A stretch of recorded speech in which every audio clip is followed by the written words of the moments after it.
είναι αυτό? Ένα σφουργίτη.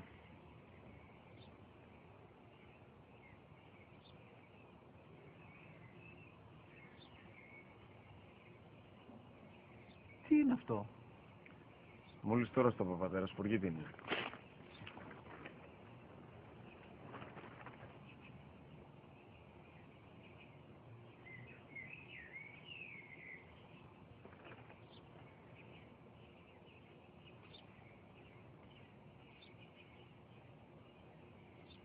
Τι είναι αυτό? Ένα σπουργίτη είναι, πατέρα. Ένα σπουργίτη. Σπου-γι-τι.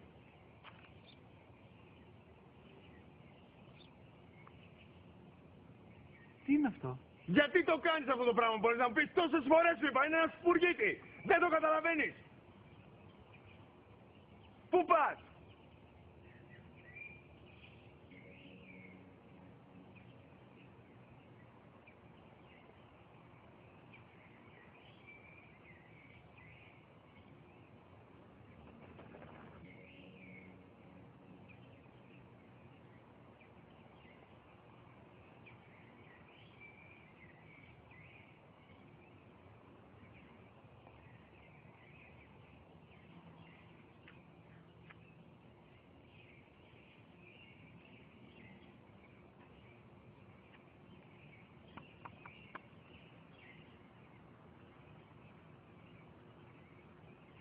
Δυνατά. Σήμερα ο μικρός μου γιος που πριν λίγες μέρες έκλεισε τα 3 καθόταν μαζί μου έξω στο πάρκο όταν ένα σπουργίτη ήρθε και κάθισε απέναντί μας. Ο γιος μου με ρώτησε 21 φορές τι ήταν αυτό και του απάντησα και τις 21 φορές ότι ήταν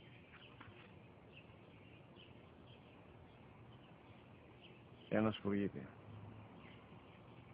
Τον αγκάλιασα τρυφερά και τις 21 φορές που μου έκανε την ίδια ερώτηση ξανά και ξανά,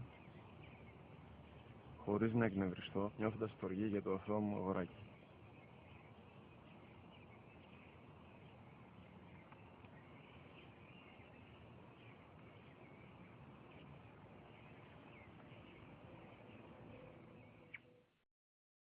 وقضى ربك ألا تعبدوا